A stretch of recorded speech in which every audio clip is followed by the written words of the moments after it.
So, hello everyone and good morning सभी को। उम्मीद करता हूँ मेरी वॉइस प्रॉपर आ रही हुई सभी, तो एक बार कंफर्म करेंगे।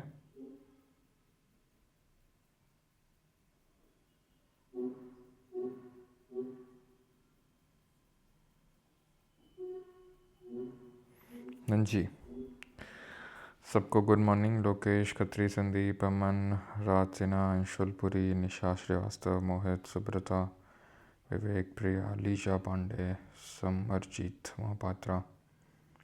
राइट, क्या सर रोज़ रोज़ क्लास लेते हो? हमेश बेटा बहुत सही। सूर्य प्रताप सिंह पवार, वॉइस नहीं आ रही क्या? आ तो रही होगी। मेरे कज़िन, खैर छोड़ो। तो नितिन गुड मॉर्निंग। ओके, अमन, अश्विनी, सुदीप, आदित्य।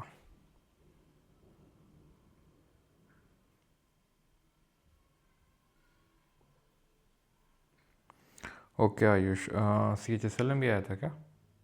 ओके,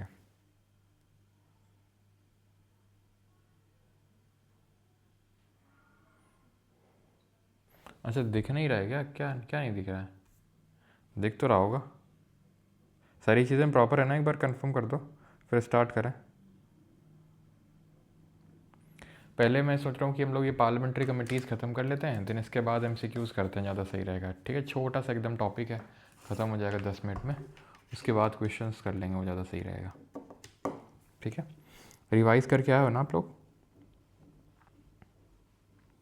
सिमरन जी बताइए। हाँ, गुड मॉर्निंग रीक, विश्वास, विवेक। सर ज्योग्राफी का रिविजन का वन शॉट करवा दीजिए। वन शॉट पढ़े तो हुए हैं यार इतने सारे। ओके अंकित, चलो तो शुरू करते हैं। आई थिंक प्रॉपर है सारी चीज़ें। तो पार्लियामेंट्री कमेटीज़ पे आते हैं, हम यहाँ पे फोकस कर लेंगे, फिर क्वेश्चंस लगाते हैं। ओके,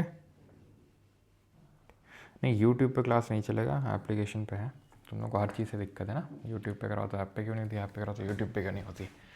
तो पार्लियामेंट्री कमिटीज़ वो कमिटीज़ हैं जो पार्लियामेंट में बनती हैं, as simple as that. Parliamentary committees दो तरीके की होती हैं। ठीक है, पहली बात तो constitution mentions these committees at different places but without any specific provision regarding the tenure, functions etcetera. All these matter are dealt by the rules of the two houses, यानी कि इनके बारे में मेंशन तो है कॉन्स्टिट्यूशन में अलग अलग जगहों में, लेकिन कोई स्पेसिफिक प्रोविजन इनके टेन्योर के रिगार्डिंग, फंक्शन के रिगार्डिंग यहाँ पे मेंशन नहीं है। And all these matters are dealt by rules of two houses, यानी कि जितने भी मैटर्स हैं इनको डील कौन करता है? जो दोनों हाउसेज हैं उनके जो रूल्स हैं वो डील करते हैं। Okay, all right. A parliamentary committee is appointed A parliamentary committee is appointed by speaker or chairman and works on his discretion.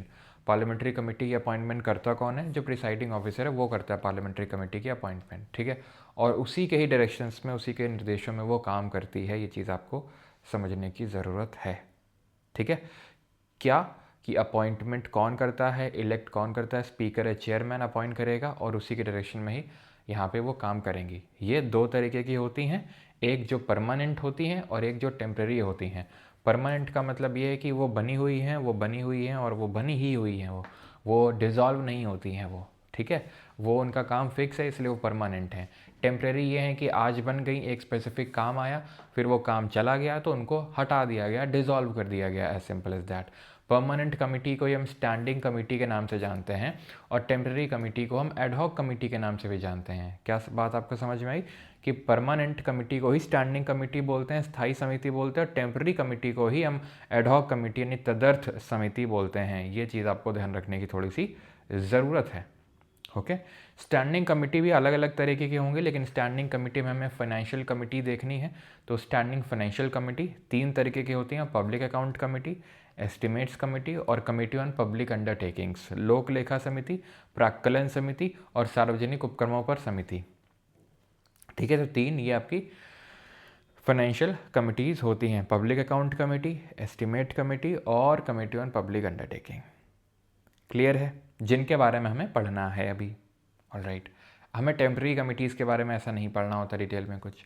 Public account committee के पे आते हैं सबसे पहले। तो इसको स्टैब्लिश किया गया था 1921 में, 1921 में स्टैब्लिश किया गया था through the government of India act of 1919। Bharat सरकार अधिनियम 1919 के थ्रू इसको स्टैब्लिश किया गया था, इसको बनाया गया था। ओके, पब्लिक अकाउंट कमेटी को भारत सरकार अधिनियम 1919 के थ्रू बनाया गया था, 1921 में बनी थी वो। इसमें टोटल 22 मेंबर होते हैं, 22 सदस्य होते हैं, जिसमें 15 लोकसभा से होंगे और 7 राज्यसभा से होंगे। ये गाइड एंड फिलोसोफर के तौर पे एक्ट करता है किसका? कैग का। ठीक, कैग मतलब कैग जो होता है that is controller and auditor general, ये गाइड एंड फिलोसोफर के तौर पे एक्ट करता है पब्लिक अकाउंट कमेटी का, खुद ये CAG. It submits its reports which are analysed by public account committee. ये जो रिपोर्ट सबमिट करता है, ठीक, तो उन ऑडिट रिपोर्ट को जो कैग की होती हैं उनको एग्जामिन करने का काम होता है कैग का। और CAG acts as the guide and philosopher of the public account committee. ठीक है, कैग क्या होता है? कैग हम आगे देखेंगे, ये एक तरह का ऑडिटर होता है। ऑडिटर का मतलब पैसे वगैरह की जांच रखता है कि कितना कहाँ आया गया, ये सारी चीज़ों का लेखा जोखा रखता है CAG, controller and auditor general. इस और ये किसका गाइड एंड फिलोसोफर के तौर पर एक्ट करता है? पब्लिक अकाउंट कमेटी का, क्योंकि पब्लिक अकाउंट कमेटी का इसने वो लेखा बनाया, ऑडिट किया कैग ने, और उसको देन रिव्यू करने का काम, एग्जामिन करने का काम वो पब्लिक अकाउंट कमेटी का होता है। तो इसीलिए उसके गाइड एंड फिलोसोफर हम बोलते हैं कैग का, पब्लिक अकाउंट कमेटी को। अब आते हैं एस्टिमेट्स कमेटी पे। तो एस्टिमेट कमेटी 1921 में बनी थी, प्राकलन समिति, लेकिन पोस्ट इंडिपेंडेंस इसको रीस्टैब्लिश किया गया था 1950 में। ये डेटा थोड़ा सा ध्यान रखना है। किसके रिकमेंडेशंस पर? जॉन मथाई कमेटी जो है उसके रिकमेंडेशंस पर इसको बनाया गया था। 1921 में बनी थी, लेकिन पुनः स्थापित किया गया था इसको 1950 में। जो जॉन मथाई कमेटी है, ठीक है, जॉन मथाई, उस समिति के सिफारिश पे। इसमें टोटल कुल 30 सदस्य होते हैं और सारे ही लोकसभा से होते हैं इसमें, ऑल फ्रॉम दी लोकसभा। ठीक है, ऑल फ्रॉम दी लोकसभा। और इसका फंक्शन होता है to examine the estimates included in the budget. क्या इसका कार्य होता है? बजट में शामिल अनुमानों की जांच करना, ये इसका फंक्शन होता है। तो टोटल 30 मेंबर्स होते हैं, टोटल देयर आर 30 मेंबर्स, सारे लोकसभा से होते हैं। ठीक है, और काम क्या होता है इसका? To examine the estimate included in the budget. तो जो भी एस्टिमेट, जो भी अनुमान लगाए जा रहे हैं बजट में, उनकी जांच करने का काम होता है एस्टिमेट कमेटी का। एस्टिमेट कमेटी का काम है एस्टिमेट निकालना, ठीक है, एस्टिमेट को एग्जामिन करना जो कि बजट में इंक्लूडेड है उनको। तो 1921 में बनी थी, लेकिन रीस्टैब्लिश पोस्ट इंडिपेंडेंस 1950 में हुई, जॉन मथाई कमेटी के रिकमेंडेशन पे हुई। 30 सदस्य होते हैं, सारे लोकसभा से होते हैं, जैसे वहाँ पर 22 थे, 15 लोकसभा से थे और 7 राज्यसभा से थे। और कमेटी ऑन पब्लिक अंडरटेकिंग की बात करेंगे तो ये 1964 यानी 1964 में इस्टेब्लिश होती है। कृष्णा मेनन कमेटी की रिकमेंडेशंस पर ये इस्टेब्लिश होती है। कृष्णा मेनन समिति के सुझावों पर ये बनती है। ओके, टोटल मेंबर अगर बात करेंगे सदस्यों की संख्या तो ये भी 22 ही है, जैसे कि पब्लिक अकाउंट कमेटी में थी, जिसमें 15 लोकसभा से आते हैं और 7 राज्यसभा से आते हैं। चीज़ समझ में आई आपको? 15 from the Lok Sabha and 7 from the Rajya Sabha. Okay, ठीक। 1974 तक 15 ही होते थे। 1974 में 1974 में इसका नंबर 15 to 22 को इंक्रीज़ किया गया। राइट, यहाँ पे एक इंपॉर्टेंट चीज़ ये है, दैट इज़ कि यहाँ का चेयरमैन लोकसभा से होना चाहिए। वहाँ पे यानी एस्टिमेट्स में सारे मेंबर ही लोकसभा से होने चाहिए, यहाँ पे चेयरमैन लोकसभा से होना चाहिए। Function to examine reports and accounts of the public undertaking. क्या कार्य है? सार्वजनिक उपक्रमों की रिपोर्टों और खातों की जांच रखना। जो भी हमारे सार्वजनिक उपक्रम हैं, पब्लिक अंडरटेकिंग हैं, पब्लिक अंडरटेकिंग क्या होते हैं? जहाँ पर गवर्नमेंट की ओनरशिप होती है, जैसे गैल, भैल, सेल, ये जो आप सुनते रहते हैं, नवरत्न, महारत्न, ये मेजॉरिटी में अगर आप देखोगे तो पब्लिक सेक्टर अंडरटेकिंग बोलते हैं इनको, बिकॉज पब्लिक सेक्टर यानी कि गवर्नमेंट की यहाँ पर शेयर होल्डिंग है। ये थोड़ा सा ध्यान रखने वाली चीज़ है, बात है यहाँ पे। ठीक है, याद रहेगा ये चीज़। ठीक, अब यहाँ पे हम करते क्या हैं, एक कुछ सिमिलर फीचर्स देख लेते हैं। सिमिलर फीचर से मेरा मतलब ये है, सिमिलर फीचर से मेरा मतलब यहाँ पे ये है कि तीनों कमेटी में क्या सिमिलर फीचर है उनको हम एक साथ ही पढ़ लेंगे, सो दैट हमें उनको अलग अलग पढ़ने की ज़रूरत ना पड़े। ठीक है, तो देखा जाए। ऑल राइट, तो इलेक्शन, सबसे पहली बात तो देखो, पहली बात तो ये है कि no minister can be a member. कोई मंत्री सदस्य नहीं हो सकता है। अब मंत्री कौन होता है तुम्हें पता है, और प्राइवेट मेंबर कौन होता है वो आपको पता है। तो प्राइवेट मेंबर ही इसका मेंबर हो सकता है इन कमिटीज़ का। प्राइवेट मेंबर वो होता है जो मिनिस्टर नहीं होता है। समझ रहे हैं आप मेरी बात? तो प्राइवेट मेंबर कौन है? जो मिनिस्टर नहीं है, सिंपल। मिनिस्टर कौन है? जो पोर्टफोलियो होल्ड करके रखा हुआ है, जो पोर्टफोलियो होल्ड करके रखा हुआ है। टर्म कितना होता है? टर्म होता है 1 साल का, ठीक है। अपॉइंटेड और इलेक्टेड बाई, अपॉइंट और इलेक्ट कौन करता है? स्पीकर और चेयरमैन, ठीक है। जो स्पीकर और चेयरमैन है, यानी अध्यक्ष और जो स्पीकर हैं वो, ठीक है, appointed elected by the house और नॉमिनेटेड बाय स्पीकर और चेयरमैन। ठीक है, तो हाउस इलेक्ट या अपॉइंट करेगा या नॉमिनेट करेगा स्पीकर या फिर चेयरमैन। इलेक्शन की अगर बात करेंगे तो इलेक्शन, इनका चुनाव किस तरीके से होता है? चुनाव होता है प्रोपोर्शनल रिप्रेजेंटेशन यानी आनुपातिक प्रतिनिधित्व, और सिंगल ट्रांसफरेबल वोट यानी कि एकल संक्रमणीय मत, ठीक है। ये सिमिलर चीज़ें हैं, यानी कि तीनों कमिटीज़ में सिमिलर हैं। साउंड नहीं आ रहा है, ऐप से हट के फिर जाओ, ठीक है, ऐप से हटो और फिर से आओ, तो उस पर हो सकता है अगर कोई इश्यू होगा तो रिजॉल्व हो जाएगा, क्योंकि बाकी लोगों को तो आई थिंक प्रॉपर है, ठीक है। चलो, या फिर हो सकता है तुम्हारे फ़ोन में ही प्रॉब्लम हो। तो इलेक्शन की बात करेंगे तो आप समझ गए, जैसे हमने राज्यसभा में पढ़ा, जैसे हमने प्रेसिडेंट का पढ़ा, वैसे ही होता है यहाँ पे। अपॉइंटेड यानी कि किस पार्टी से कितने लोग आएंगे, डिपेंड्स कि कितने प्रोपोर्शन में वोट पड़े हैं। कल डिटेल में समझा था हम लोगों ने, कल नहीं परसों।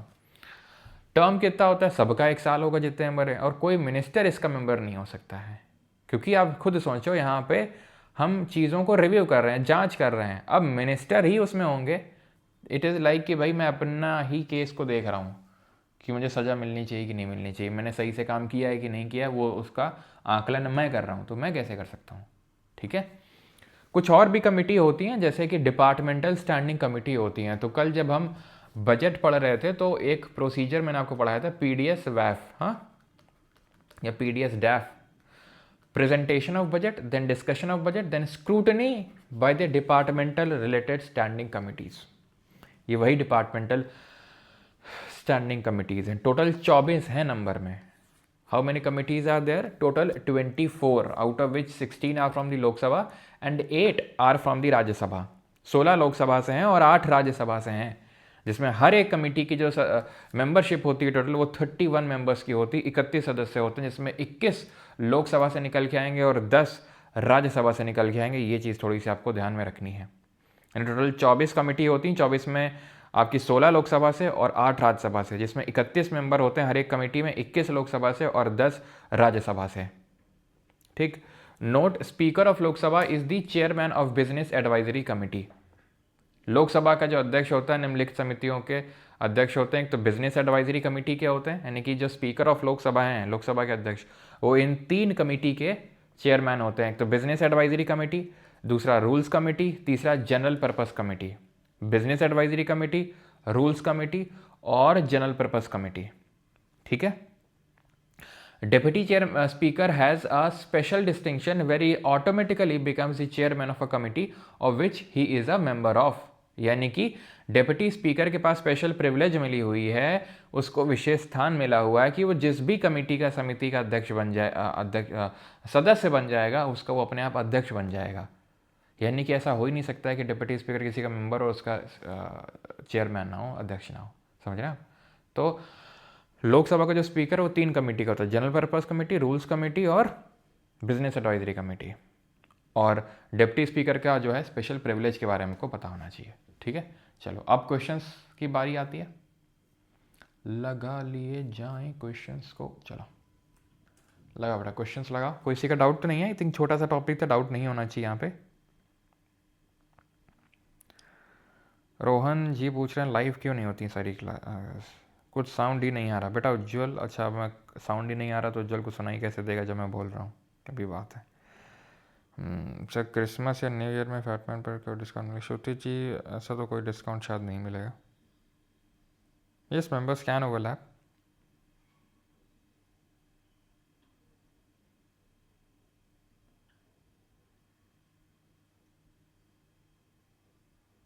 Okay,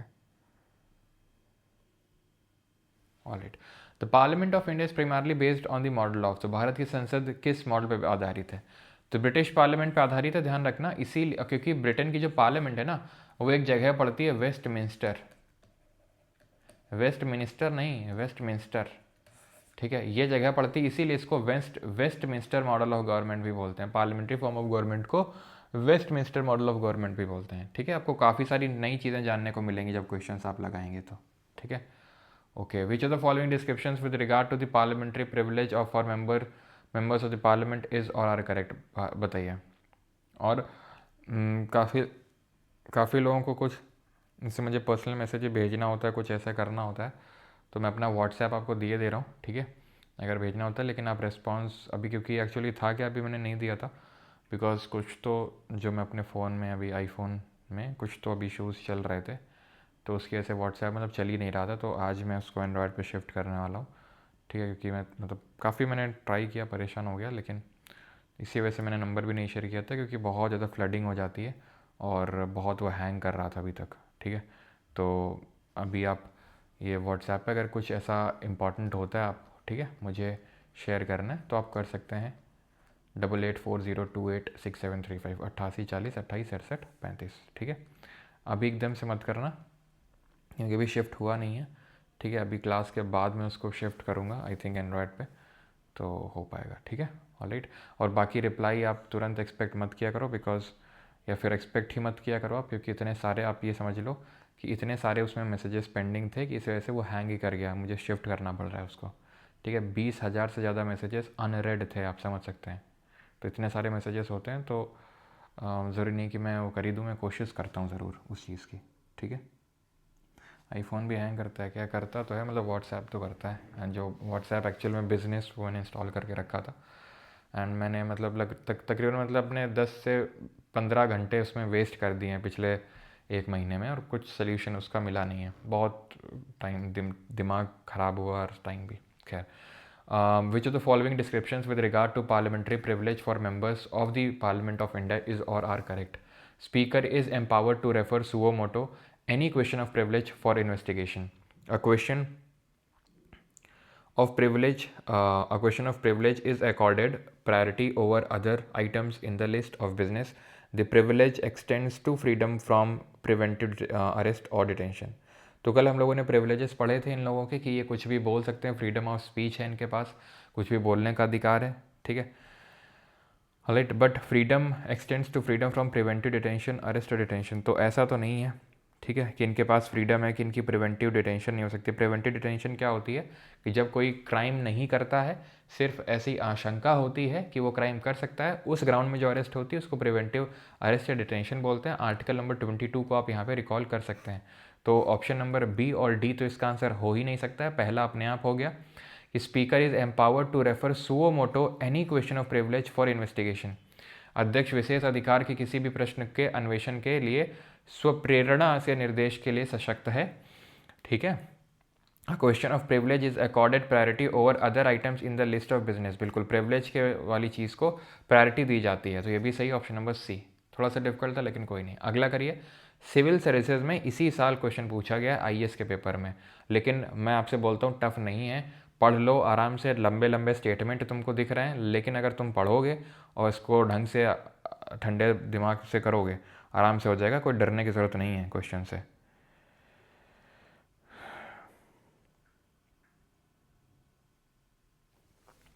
Deepak Sahni, it is mention article 75 clause 2 में।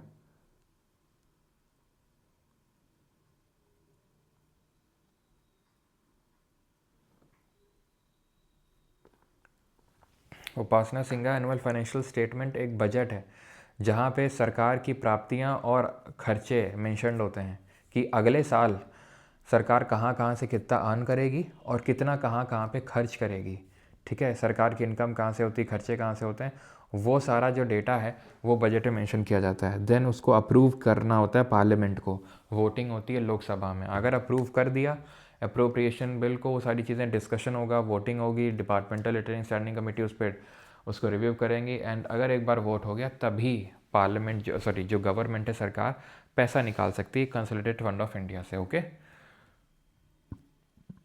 Sorry. On the dissolution of the House of the People, Speaker shall not vacate his or her office until immediately before the first meeting of the House of People। सही है, किसी को कोई दिक्कत तो नहीं है, पढ़े थे। स्पीकर तुरंत अपना ऑफिस से रिज़ाइन नहीं देता है जब तक कि नई लोकसभा बन के नहीं आ जाती, यानी रिज़ाइन देगा लेकिन इमीडिएटली नहीं देता, until immediately before the first meeting of the house. According to the provisions of the Constitution of India, a member of the House of People, यानी लोकसभा का member, on being elected as Speaker, shall resign from his or her political party immediately। बोल रहा संविधान में ऐसा लिखा हुआ है कि अगर कोई स्पीकर बन जाएगा लोकसभा का, उसको अपनी पार्टी से तुरंत रिज़ाइन दे देना है। तुमको लगता है ओम बिरला ने बीजेपी से रिज़ाइन दे दिया है? या मैंने तुमको कहीं ऐसा पढ़ाया था? गलत है। कोई डिफ़िकल्ट नहीं है ये, मैं बिल्कुल एक्सेप्ट नहीं करूँगा कि ये डिफ़िकल्ट है। अगर आपने इसको गलत किया है तो ये कोई डिफ़िकल्ट क्वेश्चन स्टेटमेंट बिल्कुल नहीं है। ना तो पहला था ना तो दूसरा था। पहला पढ़ा हुआ है, दूसरा पढ़ाया नहीं था। क्यों? क्योंकि है होता ही नहीं ऐसे, तो पढ़ाऊँगा क्यों? ठीक है। Speaker of the house of the people may be removed from his or her office by resolution of the House of the People passed by the majority of all the then members of the House, provided that the no resolution shall be moved unless at least 14 days का notice has been given। बिल्कुल सही है, बिल्कुल सही है भैया। बोल रहा है कि अगर लोकसभा के स्पीकर को हटाना है, तो मैंने क्या बताया था? लोकसभा के स्पीकर को हटाना है, या लोकसभा के डिप्टी स्पीकर को हटाना है, या राज्यसभा के डिप्टी चेयरमैन को हटाना है, या फिर इनफैक्ट राज्यसभा के चेयरमैन को हटाना है। तो उस हाउस में इफेक्टिव मेजॉरिटी चाहिए। इफेक्टिव मेजॉरिटी का मतलब होता है ऑल द देन मेंबर्स, ठीक है, all the then members. Okay, ख़त्म। कोई डिफ़िकल्ट नहीं है, भले सिविल सर्विसेज का है, ये भी सिविल सर्विसेज का है और इसी बार का है क्वेश्चन। क्या 31B क्या कोई पूछ रहा था? हाँ निशा जी, बधाई हो।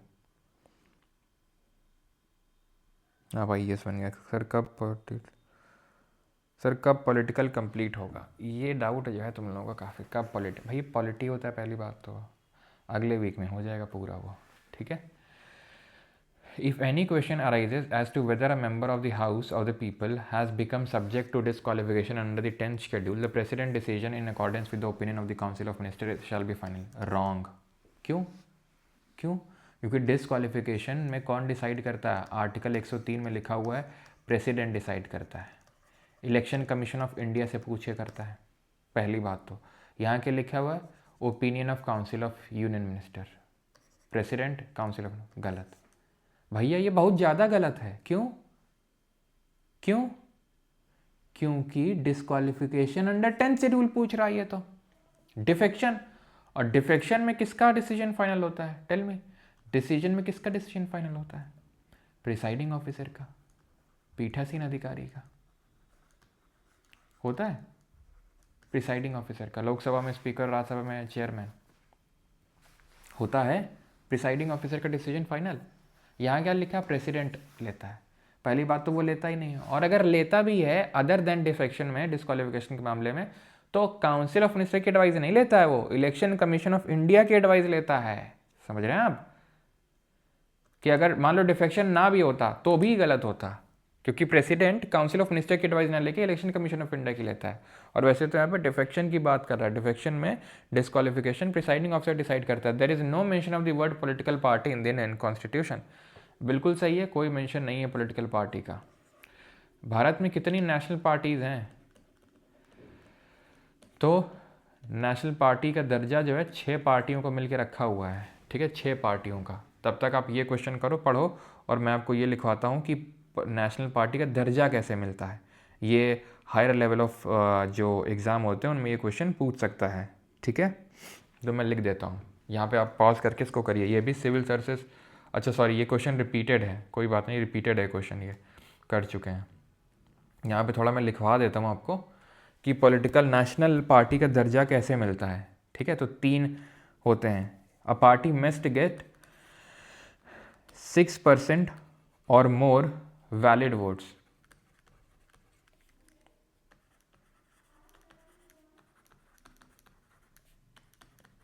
in 4 or more states, ठीक, and win at least 4 seats in the Lok Sabha, at least 4 seats in the Lok Sabha। दूसरा, a party must win at least 2% of total Lok Sabha seats,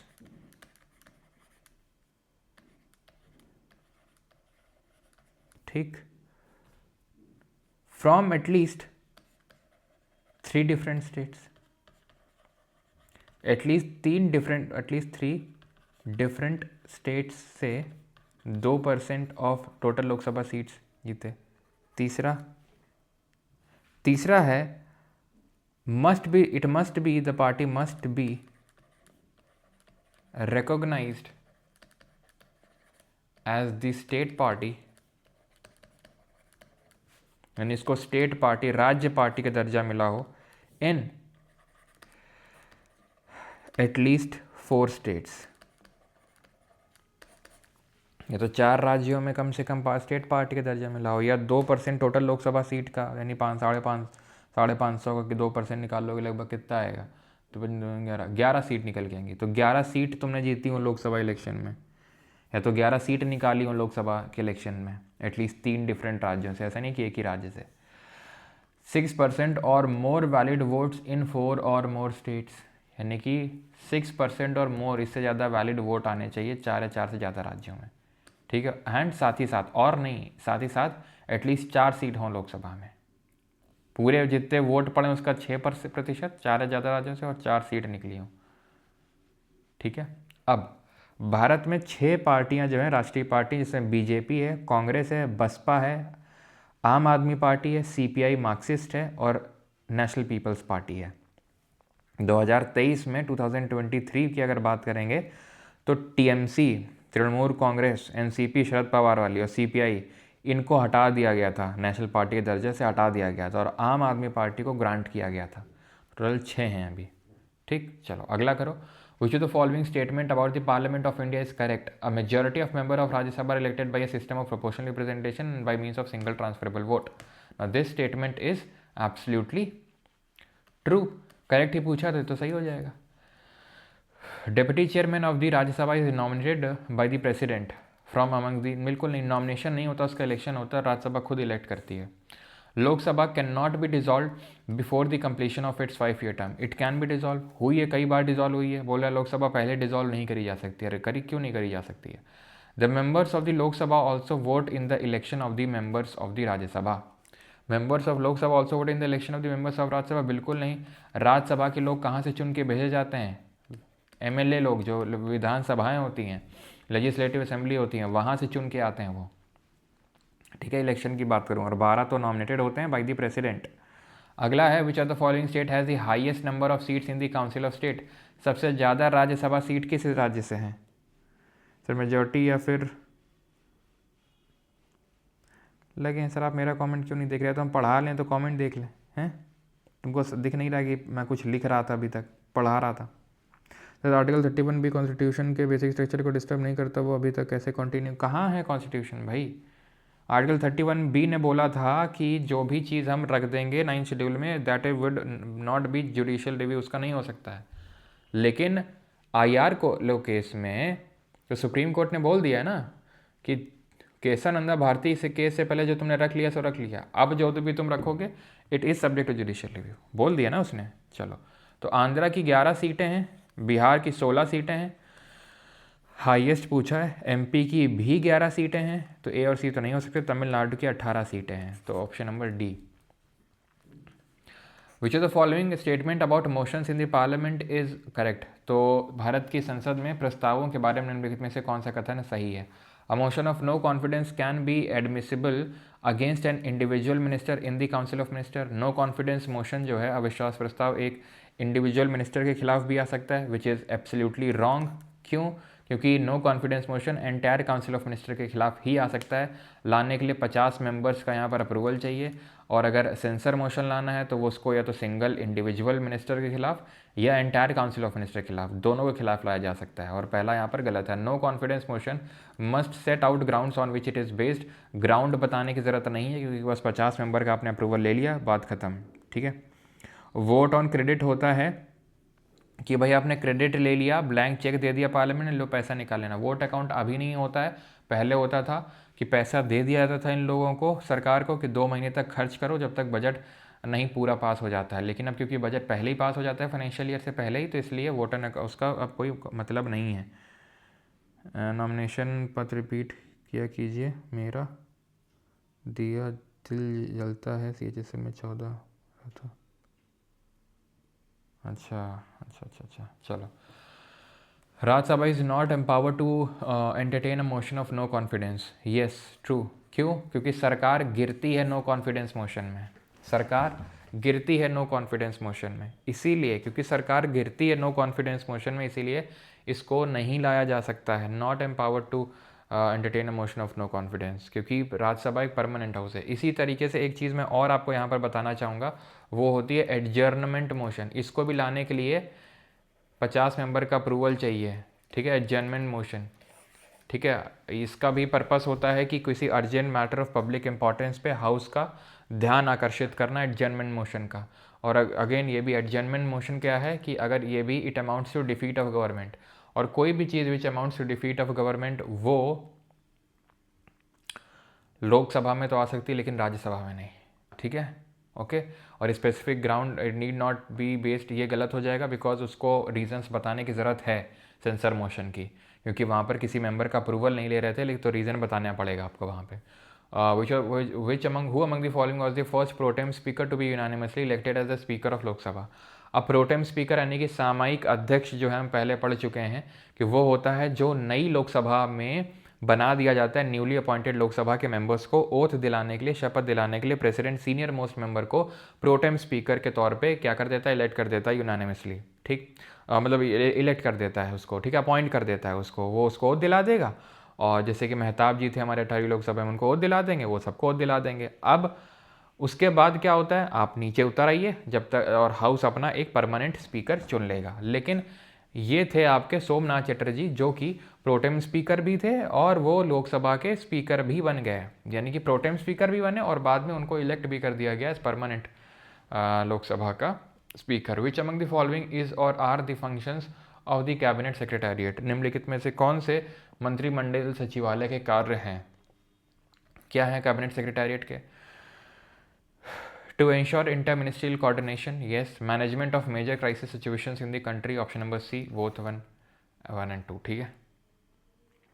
cabinet secretariat, cabinet secretariat यानी कि यहाँ पर पूछ रहा है कि जो सचिवालय है, टू इंटर मिनिस्ट्रियल कोऑर्डिनेशन तो होगा बिल्कुल for sure, option number A, okay.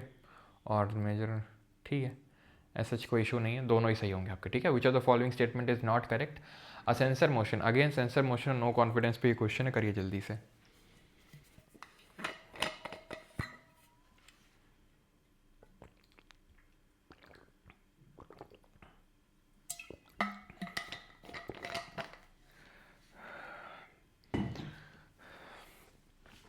Sensor motion can be moved against a single minister of the council of minister, मंत्रिपरिषद के किसी एक मंत्री के विरुद्ध निंदा प्रस्ताव लाया जा सकता है, yes.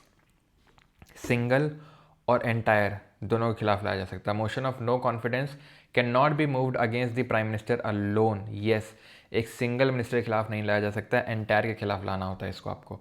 A censure motion can not be moved against the entire council of minister, wrong. Single entire दोनों के खिलाफ लाया जा सकता है। Who among the following fixes the date of election of the speaker of the Lok Sabha? Lok Sabha का जो अध्यक्ष होता है उसके निर्वाचन की तिथि राष्ट्रपति वो करता है। और डेप्यूटी स्पीकर की कौन करता है? क्यों? उपाध्यक्ष की कौन डिसाइड करता है? तो ये अध्यक्ष खुद करता है, स्पीकर खुद करता है, अध्यक्ष की राष्ट्रपति और उपाध्यक्ष के अध्यक्ष।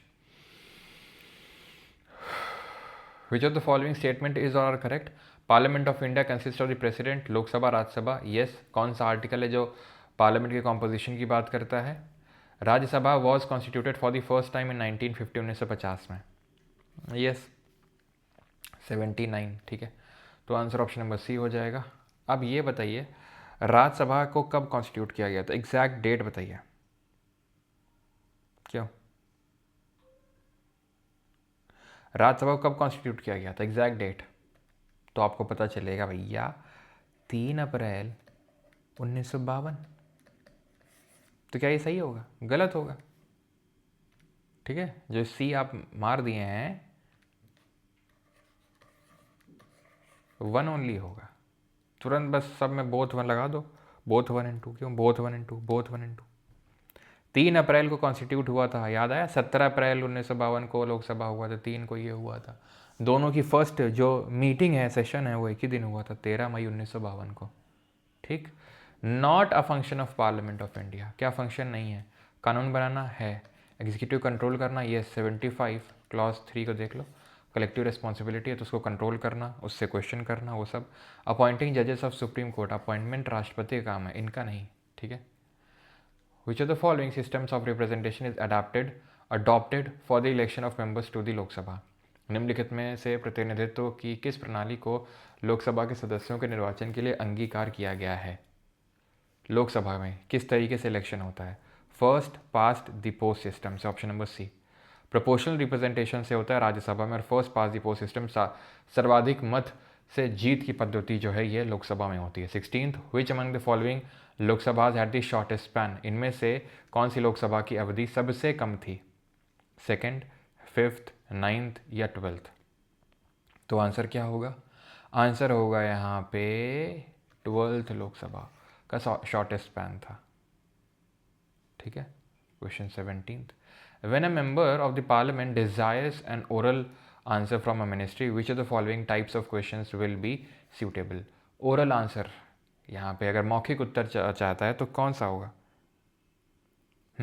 मौखिक में चाहिए, तो मौखिक में चाहिए तो तारांकित जो प्रश्न है, स्टार्ड क्वेश्चन है, यहाँ पे सप्लीमेंट्रीज फॉलो हो सकते हैं, क्योंकि आप ओरली आंसर वो डिमांड कर रहे हैं, तो ऐसे बातें बातों में, और ऐसे समझो बातों बातों में सप्लीमेंट्री फॉलो हो सकते हैं कि भाई तुम्हारा नाम क्या है, कहाँ रहते हो। अब मान लो जहाँ रिटन आंसर रिक्वायर्ड है वहाँ पे सप्लीमेंट्रीज फॉलो नहीं हो सकते हैं। शॉर्ट नोटिस में कितने दिन का नोटिस देना होता है? एटलीस्ट 10 दिन का, एटलीस्ट 10 डेज का नोटिस देना होता है, ठीक है। अब यहाँ पे स्पीकर लिखा है, यहाँ लोकसभा अध्यक्ष, और यहाँ उनकी पदावधि लिखी हुई है, ज़रा बताइए, थोड़ा सा दिमाग लगाइए, थोड़ा सा दिमाग लगाइए। अगर आप थोड़ा बहुत भी दिमाग लगाएंगे आई थिंक तो हो जाना चाहिए मेरे हिसाब से क्वेश्चन। क्यों? अब जैसे कि अगर आपको याद है कि 18वीं लोकसभा चल रही, ओम बिरला है, इससे पहले भी तो ओम बिरला थे 17वीं में, 16वीं में कौन था, इनसे पहले कौन था, कौन था, कौन था? सुमित्रा महाजन थी। इससे पहले लोकसभा कांग्रेस की सरकार होती थी तो मीरा कुमारी थी, जो लोकसभा की पहली महिला अध्यक्ष थी। पहले अध्यक्ष जीवी मावलंकर थे, गणेश वासुदेव मावलंकर थे, ठीक है, गणेश वासुदेव मावलंकर थे। और अभी कौन है? अभी पहले और पहली महिला कौन थी? मीरा कुमार। तो 4-3 खत्म। सिंपल सिंपल सिंपल रखो, ठीक है। Any question pertaining to the disqualification of a member of Lok Sabha on the ground of defection is decided by, तो ये आपका दल परिवर्तन के आधार पर लोकसभा किसी सदस्य की निरर्हता से संबंधित किसी प्रश्न का विनिश्चय किसके द्वारा किया जाएगा? तो बताइए कौन निश्चय करेगा इसका? तो वैसे तो डिस्क्वालिफिकेशन आर्टिकल नंबर 103 में लिखा हुआ प्रेसिडेंट डिसाइड करता है, पूछ के किससे? इलेक्शन कमीशन ऑफ इंडिया से। लेकिन क्योंकि डिफेक्शन की बात हो रही है तो प्रिसाइडिंग ऑफिसर करेगा उस हाउस का। विच of the following is not a category under which the president of India nominates members of parliament? कौन सी कैटेगरी नहीं है भारत के राष्ट्रपति द्वारा जिन श्रेणियों के अंतर्गत संसद सदस्यों को नामित किया जाता है उनमें से कौन सी श्रेणी नहीं है? तो लिसायस है, लिटरेचर, साइंस, आर्ट और सोशल सर्विस है, स्टेट सर्विस करके कुछ नहीं है। अगला है which of the following statement about the speaker of Lok Sabha is not correct? Lok Sabha अध्यक्ष के बारे में निम्नलिखित में से कौन सा कथन है सही नहीं है? ये आपसे पूछा है। He shall vacate his office if he ceases to be a member of the house of people. Lok Sabha का सदस्य ना रहने पर वह पद खाली कर देगा। He shall vacate his office if he ceases to be a member of the house of पीपल। बात बिल्कुल पते की है, सही है। क्यों? क्योंकि आप लोकसभा के स्पीकर तभी हो क्योंकि आप लोकसभा के मेंबर हो। याद करो, हमने चेयरमैन को जो राज्यसभा का था उसको ज्वाइंट सीटिंग को प्रिसाइड नहीं करवाने दिया था। क्यों? क्योंकि वो किसी भी हाउस का मेंबर नहीं था। He may at any time resign by writing his resignation to the president of India. वो रिज़ाइन कर सकता है प्रेसिडेंट को लिख के। बिल्कुल गलत बात है। क्यों? क्योंकि स्पीकर डिप्टी स्पीकर को, डिप्टी स्पीकर स्पीकर को रेजिग्नेशन देता है। किस मेजॉरिटी से हटाए जाते हैं? ऑल द देन मेजॉरिटी, यानी कि ऑल द देन मेंबर्स मतलब इफेक्टिव मेजॉरिटी, ठीक। और स्पीकर नहीं होगा तो डिप्टी स्पीकर प्रिसाइड करता है हाउस को, ठीक है। आशी पागल मत हो, अब हो जाओ थोड़ा सा, ठीक है। हाँ बोल नहीं है हिंदी में, जबकि हिंदी में हर क्वेश्चन को पढ़ रहा हूँ, फिर भी दिक्कत है। स्पैम करोगे तो मैं सीधा 1 लगेगा, ठीक है, ध्यान रखना। Which the following is not a condition disqualification की नहीं है, तो ये है अगर आप भारत के नागरिक नहीं हो तो। Holding the office of chairperson, अब हाँ तो अब बताओ क्या होगा? ये होगा? नहीं होगा। क्यों? क्योंकि ये ऑफिस ऑफ प्रॉफिट नहीं है। ऑफिस ऑफ प्रॉफिट है डिस्क्वालिफिकेशन के ग्राउंड, या तो भारत का नागरिक नहीं है, या ऑफिस ऑफ प्रॉफिट होल्ड करता है, या पगला गया है वो, या फिर अनडिस्चार्ज इंसॉल्वेंट है, बैंक का लोन नहीं भर पा रहा है। ठीक है। तो ऑफिस ऑफ प्रॉफिट हमें पता है 1959 में प्रिवेंशन ऑफ जो डिस्क्वालिफिकेशन एक्ट है 1959 का, उसने कुछ एक्सेप्शंस दिए थे, अपवाद दिए थे कि ये ऑफिस के तहत डिस्क्वालिफिकेशन नहीं होगा अंडर ऑफिस ऑफ प्रॉफिट। ठीक है, क्लियर है यहाँ तक। The member abstains from voting in the house without prior permission, सदस्य सदन में पूर्व अनुमति के बिना मतदान से प्रवृत्त रहता है। Member abstains from voting in the house without prior permission. क्या लिखा हो, member abstains from voting in the, तो ये क्या है, डिफेक्शन हो जाएगा। अगर वो अपनी पार्टी के खिलाफ वोट करते तो डिफेक्शन के तहत डिस्क्वालिफिकेशन हो जाएगा। Member hold the office of chairman of board of director of the national coal development, office of profit है। Casting vote in the parliament के बारे में, it is cast by the speaker और a person acting as such, यानी कि जो निर्णायक मत है वो अध्यक्ष अथवा उस रूप में कार्य करने वाले व्यक्ति यह मत देता है, बिल्कुल डिसाइडिंग वोट होता ही है। It is cast in relation to the voting at first instance, प्रथम बार मतदान के अतिरिक्त यह मतदान किया जाता है, बिल्कुल गलत बात है। ऐसा नहीं है कि स्पीकर पहले फर्स्ट इंस्टेंस की वोटिंग भी कर दे और उसके बाद कास्टिंग वोट भी डाल दे, नहीं, फर्स्ट उसका नहीं होता है इंस्टेंस का वोट, सिर्फ कास्टिंग वोट होता है। It is cast in the case of equality of vote, मत बराबर होने की दशा में यह मत दिया जाता है, बिल्कुल सही बात है। It is always cast to maintain the status quo, यानी यथास्थिति बनाए रखने के लिए हमेशा वोट दिया जाता है। अब ये सही होगा कि नहीं होगा, बता, गलत होगा। ठीक है, it is not always cast to maintain the status quo, वो स्थिति बनाए रखने के लिए नहीं दिया जाता है ऑप्शन। ठीक है, option number B. Which of the following statements about the composition of parliament is not correct, संसद की संरचना के संबंध में निम्नलिखित कथनों में से कौन सा सही नहीं है। Representatives of the states in Rajya Sabha are elected directly by the people, Rajya Sabha में राज्यों के प्रतिनिधियों का निर्वाचन सीधे जनता द्वारा किया जाता है, डायरेक्टली बाय द पीपल, गलत है। राज्यसभा में डायरेक्टली नहीं, इनडायरेक्टली बाय द पीपल होते हैं, प्रोपोर्शनल रिप्रेजेंटेशन और सिंगल ट्रांसफरेबल वोट से आते हैं। Representatives from UTs in Lok Sabha are chosen by direct election, yes, जैसे कि इस राज्यों से डायरेक्ट इलेक्शन से आते हैं वैसे यूटीज़ में भी डायरेक्ट इलेक्शन होते हैं, अलग थोड़ी ना होता है। राज्यसभा हैज़ 12 नॉमिनेटेड मेंबर, बिल्कुल सही है। अच्छा, गलत ही पूछा था तो ऑप्शन नंबर ए हो जाएगा। ठीक है, सीट्स रिजर्व होती हैं SC ST के लिए, आर्टिकल नंबर 330। ठीक है, आर्टिकल अमेंडमेंट नंबर 104 से ये 10 साल के लिए और बढ़ाया गया है। और एंग्लो इंडियन का जो रिजर्वेशन मिलता था, 2 एंग्लो इंडियन का नॉमिनेशन होता था प्रेसिडेंट, आर्टिकल 331, उसको हटा दिया गया। Motion of no confidence is moved against, एक सिंगल मिनिस्टर के खिलाफ, entire minister, council of minister, prime minister या फिर पॉलिटिकल पार्टी। तो motion of no confidence is moved against the entire council of ministers, तो option number B. Which among the following political parties came second in terms of seats won in the first Lok Sabha elections in India, तो पहले जो लोकसभा चुनाव हुए तो उसमें कांग्रेस जीती थी। दूसरे नंबर पे कौन आई थी ये पूछ रहा है, Kisan Mazdoor Praja party, communist party, people's democratic party या सोशलिस्ट पार्टी। तो जो CPI ये कम्युनिस्ट पार्टी ये दूसरे नंबर पे आई थी। किस राज्य की 2 से भी कम सीट्स हैं लोकसभा में, अरुणाचल की, गोवा की, मेघालय की या फिर मिज़ोरम की। तो आंसर हो जाएगा यहाँ पर 2 से कम सीट है, मिज़ोरम की सिर्फ 1 सीट निकल के आती है। अगर आप यहाँ पे देखना चाहें तो मिज़ोरम की 1 है, नागालैंड की 1 है, ठीक है, और चंडीगढ़ एक, पुडुचेरी एक, लक्षद्वीप एक, अंडमान निकोबार, जितने भी आप देखो तो यूटी हैं आपके, उनकी 1 है, बाकी मिज़ोरम और नागालैंड का 1 है। वहीं मणिपुर का 2 है, मेघालय का 2 है, ठीक है, मणिपुर और मेघालय का 2 है, अरुणाचल का भी 2 है। यानी बाकी जो अगर हम देखें जो राज्य हैं उन सब का 2 इस तरीके से रिप्रेजेंटेशन देखने को मिलेगा। ठीक है, लेकिन जिसका 2 नहीं है उसका 1 है, मिज़ोरम है, नागालैंड है, सिक्किम है। वैसे सिक्किम 7 सिस्टर्स में नहीं आता नॉर्थ ईस्ट की, लेकिन सिक्किम में भी आपकी 1 ही सीट निकल के आती, 1 ही रिप्रेजेंटेटिव होता है लोकसभा में सिक्किम का। Which part of independent India had, मतलब वो सिक्किम पूरा राज्य अपने आप में एक ही कॉन्स्टिट्यूएंसी है, वो पूरा राज्य एक ही कॉन्स्टिट्यूएंसी में डिवाइडेड है ना। ओके, चलो अगला क्वेश्चन करो, अगला क्वेश्चन करो। तो which part of independent India had held the first election based, तो कहाँ पर सबसे पहले यूनिवर्सल अडल्ट फ्रेंचाइज, मतलब हर 18+ वोट कर सकता है, हर अडल्ट वोट कर सकता है, ये सबसे पहले आपका हुआ था मणिपुर में, ऑप्शन नंबर बी। ठीक, which among the following statement is not correct with respect to the type of question asked in the Lok Sabha, Lok Sabha में जिस तरीके के क्वेश्चन पूछे जाते हैं उनमें से आपको पूछा है कि कौन सा नहीं है, मतलब सही नहीं है, बताइए। तो a starred question is the one to which only a written answer is required, नहीं, ओरल आंसर रिक्वायर्ड होता है, तो इसमें सप्लीमेंट्रीज फॉलो कर सकते हैं। Short notice question is the one which relates to a matter of urgent public importance, yes, 10 दिन का नोटिस दे के देना होता है।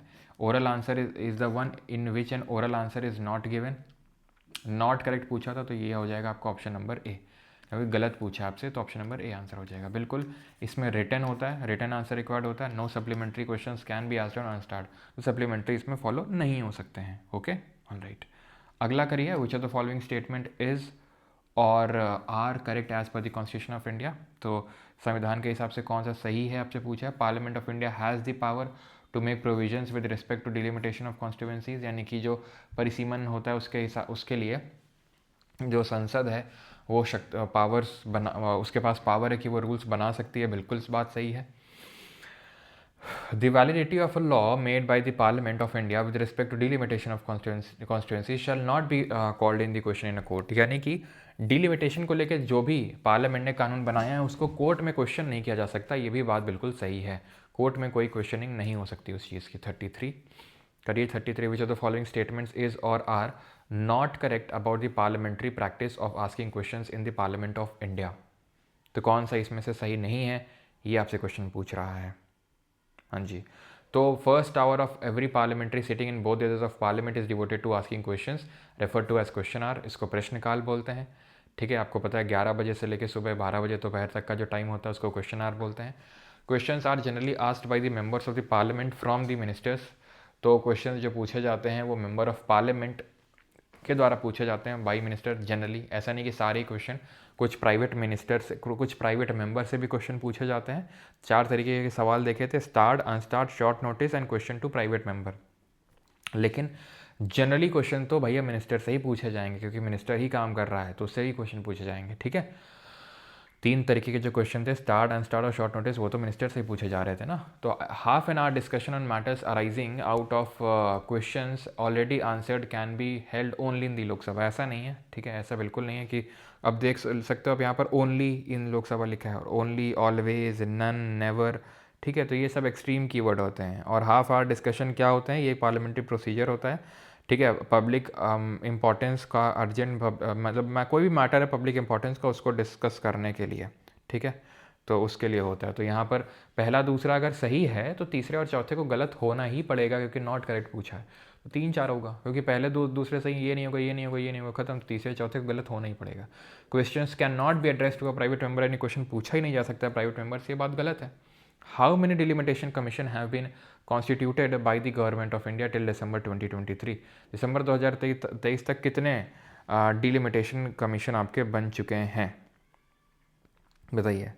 ठीक है, डिलिमिटेशन कमीशन तो एक तो 1952 में, 62 में, 72 में, 2002 में 4 बन चुके हैं। ठीक है, 1952 में, 1962 में, 1972 में और 2002 में। Option number D. With reference to the speaker of the Lok Sabha consider the following statements. Lok Sabha के अध्यक्ष के संदर्भ में निम्नलिखित कथनों पर विचार करें। CSE 2024 यानी IAS के एग्जाम में पूछा गया क्वेश्चन है 2024 में। करिए सवाल को।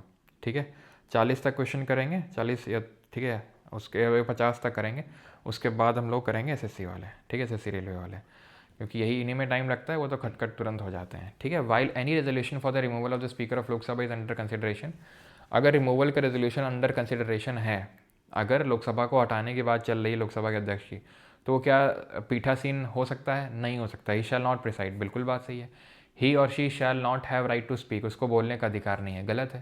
क्योंकि बोलने का अधिकार तो है, क्योंकि वो नीचे जाके बैठेगा सबके साथ और बोलेगा, वोट भी करेगा फर्स्ट इंस्टेंस पे, लेकिन कास्टिंग वोट चला जाएगा। So he or she shall not be entitle to vote on the resolution in the first instance. गलत है ये भी, क्योंकि वो फर्स्ट इंस्टेंस पे वोट अप कर सकता है, कास्टिंग गया है उससे। ठीक, निर्णायक मत गया है, पहली बार में तो मत कर ही सकता है। With reference to union budget consider the following statements. केंद्रीय बजट के संदर्भ में निम्नलिखित कथनों पर विचार करें।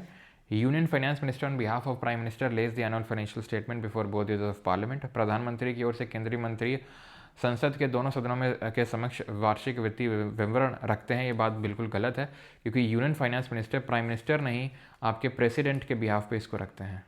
ठीक है, राष्ट्रपति के बिहाफ में। तो पहला गलत।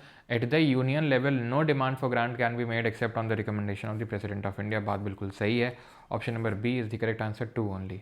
ठीक है, प्रेसिडेंट के नाम पे एकदम सीधा सीधा क्वेश्चन है। ठीक है, प्रेसिडेंट के नाम पे बजट रखा जाता है, अगर आपको याद है मैंने बताया था।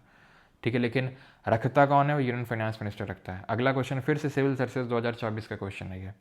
Propagation of a house by the president of India does not require the advice of the council of minister. Bharat के राष्ट्रपति द्वारा किसी सदन के सत्रावसान के लिए मंत्रिपरिषद के परामर्श की आवश्यकता नहीं है। कुछ भी काम वो बिना काउंसिल ऑफ मिनिस्टर की एडवाइस पे नहीं कर सकता है, तो प्रोरोगेशन भी उसको काउंसिल ऑफ मिनिस्टर की एडवाइस पे ही करना पड़ेगा।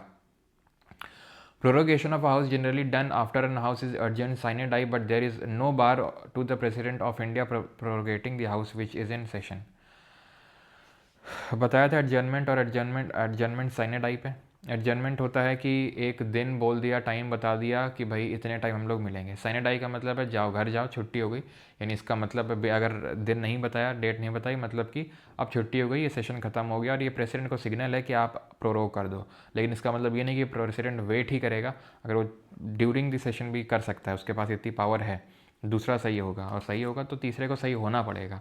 डिसोल्यूशन ऑफ लोकसभा, इतना कॉन्फिडेंस होना चाहिए आपको क्वेश्चन करते वक्त, ठीक है। तो dissolution of the Lok Sabha is done by the president of India who save in exceptional circumstances does so on the advice of council of ministers. ये क्या who save in exceptional circumstances, इसका मतलब ये है कि काउंसिल ऑफ मिनिस्टर की advice पर dissolution करता है। डिसॉल्व लोकसभा हो सकता है, लोकसभा में मंत्री लोग हैं जैसे कि मोदी जी हैं, ठीक है। तो अगर ये तो एडवाइस नहीं करेंगे, ये तो एडवाइस नहीं करेंगे, ठीक है, ये तो एडवाइस नहीं करेंगे कि लोकसभा को डिसॉल्व किया जाए। लेकिन मान लो इन्होंने मेजॉरिटी लूज़ कर दी है, इनके पास बहुमत नहीं है, फिर थोड़ी ना प्रेसिडेंट इनकी रिकमेंडेशन लेगा। प्रेसिडेंट इनकी रिकमेंडेशन लेता है जब 5 साल वाला केस होता है कि अब पूरा हो गया है तो अब कर दें 5 साल, नहीं 2 दिन रुक जाओ, थोड़ा सा इतना रुक जाओ, ठीक है, वो अलग चीज़ हो गई। लेकिन अब सोचो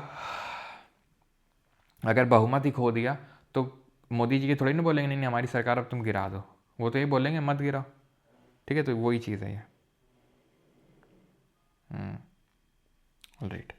अगला क्वेश्चन है 38, which of the following is और are the exclusive powers of the Lok Sabha. Exclusive power of Lok Sabha का मतलब है सिर्फ लोकसभा के पास ये पावर है, राज्यसभा के पास नहीं। To ratify the declaration of emergency, declare करना इमरजेंसी को पढ़ा नहीं अभी, लेकिन ये सही है, गलत है, ठीक है। इमरजेंसी को हटाने का एक्सक्लूसिव पावर है लोकसभा के पास, लगाने का दोनों के पास equal power. To pass a motion of no confidence motion against the council of minister, बिल्कुल, क्योंकि नो कॉन्फिडेंस मोशन हो गया, एडजर्नमेंट मोशन हो गया। एडजर्नमेंट अलग होता है, एडजर्नमेंट सदन को स्थगित करना होता है, एडजर्नमेंट मोशन अलग होता है, ठीक है। It amounts to defeat of government, और जहाँ पर गवर्नमेंट गिर सकती है वो चीज़ सिर्फ लोकसभा में लाई जा सकती है, not in the Rajya Sabha, because Rajya Sabha is a permanent house. To impeach the president of India, again गलत है, बिकॉज इम्पीचमेंट में हमें पता है लोकसभा राज्यसभा के पास दोनों के पास इक्वल पावर्स होती हैं, बराबर शक्तियाँ होती हैं। अगेन सिविल सर्विसेज 2022 से क्वेश्चन है, ठीक है। कितने बढ़िया क्वेश्चन है, टफ से क्वेश्चन है। टफ क्या मैं बोलूँगा, टफ तो नहीं है, बस पढ़ना है आपको। अगर आपके कॉन्सेप्ट्स क्लियर हैं तो कोई टफ नहीं, कोई अभी सिंगल क्वेश्चन नहीं मिला है कि जो हमसे बनाना हो। और आप देख सकते हैं मेजॉरिटी तो हमने सिविल सर्विसेज की है। तो अब अगर ये पूछना कि सर ये इसके लिए इनफ है क्या, उसके लिए इनफ है क्या, कितनी मूर्खता वाली बात होगी नहीं होगी। मैं आपको सिविल सर्विस से क्वेश्चन लगवा रहा हूँ, इससे टफ भारत में तो कोई और एग्ज़ाम नहीं होता है, ठीक है। With reference to Deputy Speaker of Lok Sabha, consider the following statement. As per the rules of procedure and the conduct of business in the Lok Sabha, the election of Deputy Speaker shall be held on such date as Speaker may fix. बिल्कुल Deputy Speaker की date election की वो speaker fix करता है, speaker की president करता है। There is a mandatory provision that the election of a candidate as Deputy Speaker of Lok Sabha shall be from either the principal opposition party or the ruling party. यानी कि ऐसा एक mandatory provision है कि अगर जो deputy speaker है उसको होना ही पड़ेगा या तो अपोजिशन पार्टी से या रूलिंग पार्टी से। ऐसा कहीं कुछ नहीं लिखा है कि ये मैंडेटरी है। मैंडेटरी एक काइंड ऑफ एक्सट्रीम कीवर्ड है कि नहीं। Deputy speaker has the same power as the speaker when presiding over the sitting of the house and no appeal lies against his ruling. Deputy speaker के पास same power होती है, same अधिकार होते हैं जैसे कि स्पीकर होते हैं जब वो हाउस को प्रिसाइड कर रहा होता है। बिल्कुल, अगर वो हाउस के जो उस गद्दी में बैठेगा उसके पास उतनी पावर होंगी चाहे वो कोई भी वहाँ पर उस गद्दी में जाके बैठे। और अगर स्पीकर प्रिसाइड कर रहा है हाउस को, उस टाइम पे deputy speaker is like any other member of the house. The well established parliamentary practice regarding the appointment of deputy speaker is that the motion is moved by the speaker and the duly. तो यहाँ पर अगर आप देखोगे तो पहला और तीसरा तो सही होगा ही होगा, दूसरा गलत होगा, तो आंसर ऑप्शन नंबर ए हो जाएगा। यानी 4 चेक करने की ज़रूरत नहीं, वो अपने आप ही ख़त्म है, गलत है। The well established parliamentary practice regarding the appointment of deputy speaker is that the motion is moved by the speaker and duly seconded by prime minister. ऐसा कुछ नहीं है कि प्राइम मिनिस्टर को उसको काइंड ऑफ बैक करना है उसको ना, कुछ नहीं ऐसा, कुछ पढ़ा ही नहीं हमने। और फिर 4 पता हो ना हो, पता हो 1 और 3, 1 2 3 तो आपको पता है ना, पढ़े हैं, तो ख़त्म हो गया क्वेश्चन, 1 and 3 हो जाएगा। अगेन यूपीएससी का एक और क्वेश्चन लो, एनडीए का। विच of the following committees does not consist of member from upper house of the parliament? किस कमिटी में अपर हाउस ऑफ पार्लियामेंट से मेंबर नहीं है? अब अपर हाउस ऑफ पार्लियामेंट क्या है? अपर हाउस ऑफ पार्लियामेंट है राज्यसभा, जिसको permanent house council of state के नाम से जानते हैं। पब्लिक अकाउंट कमेटी में 22 मेंबर होते हैं, 15 लोकसभा 7 राज्यसभा। एस्टीमेट कमेटी में 30 मेंबर होते हैं और सारे लोकसभा से होते हैं। कमेटी ऑन पब्लिक अंडरटेकिंग में 22 होते हैं, 15 लोकसभा और 7 राज्यसभा। तो आंसर यहाँ पर हो जाएगा ऑप्शन नंबर सी, 2 ओनली। चलो लास्ट के 10 क्वेश्चन करते हैं इसके यूपीएससी के, फिर एसएससी के कुछ क्वेश्चन करेंगे। विच of the following is not a power of the speaker of the Lok Sabha? बताइए निम्नलिखित में से कौन सी लोकसभा अध्यक्ष की शक्ति नहीं है? Speaker shall preside over the,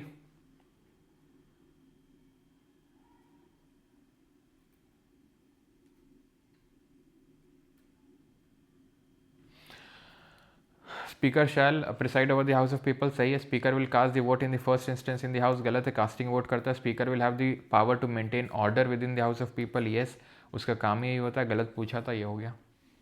speaker adjourn कर सकता है, उसको सस्पेंड कर सकता है कोरम तक मीटिंग को। 42 नॉट करेक्ट है, कौन सा गलत है? Its objective is to draw attention of the house to any, sorry adjournment motion, ठीक है, जो एडजर्नमेंट मोशन में आपको बता रहा था कि भाई किसी मैटर पे अर्जेंट में पब्लिक जो इंपॉर्टेंस का मैटर है उस पर हाउस की अटेंशन ड्रॉ करने के लिए इसको लाया जाता है, ठीक है, alright.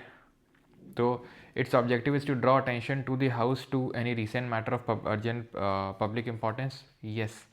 Adjournment motion is an extraordinary procedure. This motion can be invoked on any matter of urgent public importance that may even be within the jurisdiction of the state government. Any, कोई भी matter, ठीक है, गलत है ये। अगर state jurisdiction में है तो उसको रेज नहीं किया जा सकता है। चेयर हैज़ एब्सोल्यूट, ठीक है, chair has absolute discretion to refuse consent, ठीक है। अध्यक्ष को समिति देने से इनकार करने का पूर्ण विशेष अधिकार है, बिल्कुल सही है, ठीक है। 43 पे आई है। Which of the following statements as per the constitution of India is और आर करेक्ट, ठीक है। तो भारत के संविधान के अनुसार निम्नलिखित में से कौन सा कथन सही है? Provision for the reservation of seats for women in the Lok Sabha and the Rajya Sabha has been made wide, 106th amendment, ठीक है। तो Rajya Sabha,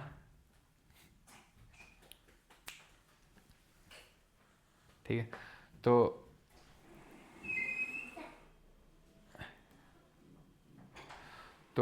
provision for the reservation of seats for the women in the Lok Sabha and the Rajya Sabha has been made wide, बिल्कुल गलत है। राज्यसभा में नहीं, लोकसभा और legislative assembly जो है उनके रिजर्वेशन, ठीक है,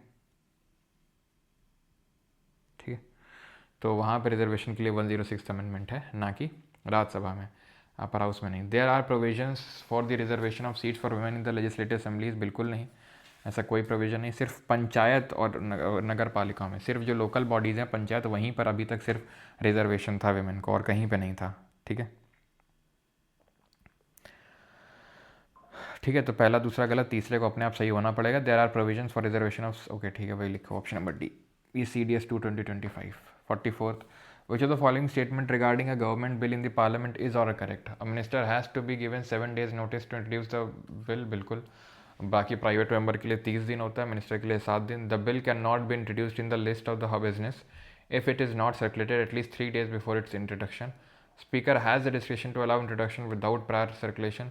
अ bill undergoes 3 readings in each house. Now this is a very good question, ठीक है, अच्छा क्वेश्चन है ये। यहाँ पर आपका एलिमिनेशन का जो फंडा है वो काम करेगा, ठीक है, यहाँ पे आपका जो एलिमिनेशन वाली चीज़ है दैट वुड वर्क, ओके। चलो, तो यहाँ पर अगर हम बात करेंगे तो पहला वाला स्टेटमेंट सही है, तो ऑप्शन नंबर सी तो नहीं होगा, क्यों? क्योंकि वहाँ पर तो 2, 3, 4 है, सॉरी 2, 3 है, तो ये तो नहीं होगा, पहला तो होगा ही होगा, okay okay. The bill can not be in the list of business if it is not circular, ऐसा कुछ नहीं है, ठीक है,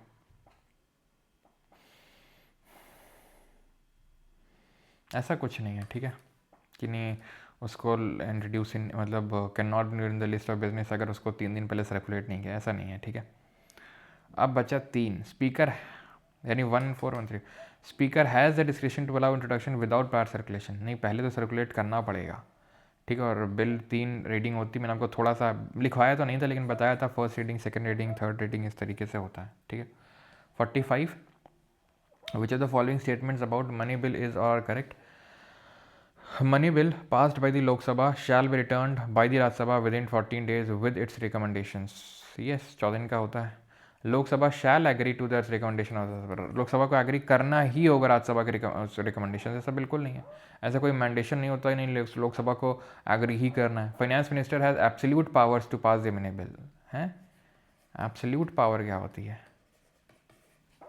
ठीक है। चलो, which of the following motions can not be, ठीक है, एक्सक्लूसिव पावर नहीं होती, एक्सक्लूसिव अगेन एक्सट्रीम कीवर्ड हो गया, एक्सक्लूसिव का मतलब है कि सिर्फ फाइनेंस मिनिस्टर ही मनी बिल को ला सकता है, ठीक है, ओके।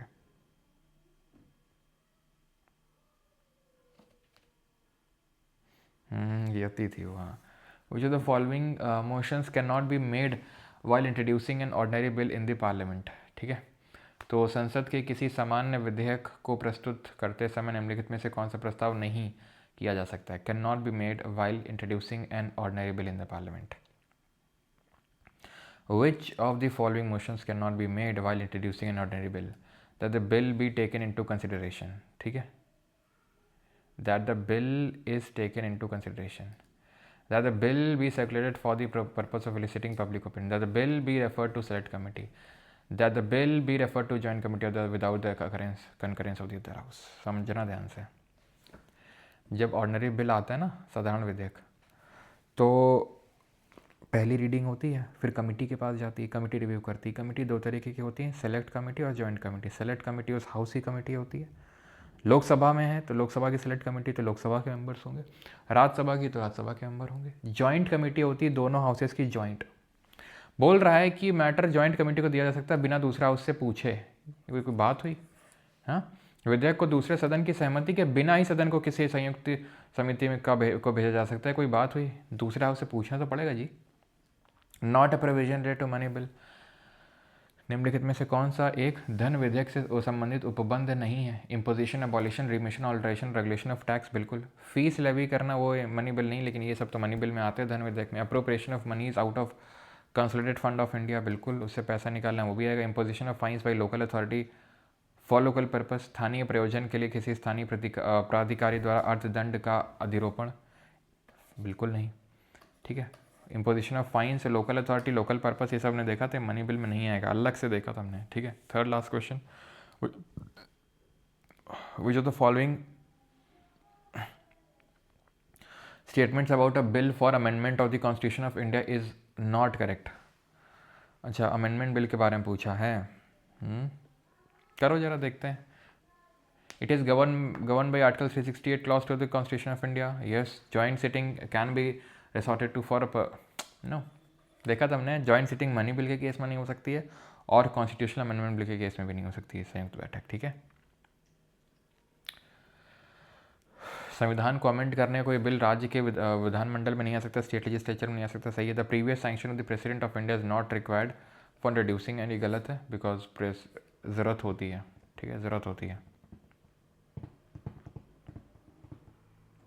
एक सेकेंड, नॉट करेक्ट पूछा तो ये चौथा तो सही होना चाहिए फिर तो, रुको। The previous sanction of the president of India is not required for introducing any, बिल्कुल सही है, ओके। अच्छा ठीक है, नहीं हो सकती है, नहीं रिक्वायरमेंट है, बिल्कुल सही है। मनी बिल के लिए रिक्वायरमेंट होती है प्रेसिडेंट की प्रायर रिकमेंडेशन की, ना कि कॉन्स्टिट्यूशनल अमेंडमेंट बिल के लिए। Second last question, not the strength और चीफ बेनिफिट ऑफ बाइकैमलिज्म, निम्नलिखित में से कौन सा द्विसदनीय पद्धति की शक्ति या मुख्य लाभ नहीं है? बता ओ क्या नहीं है?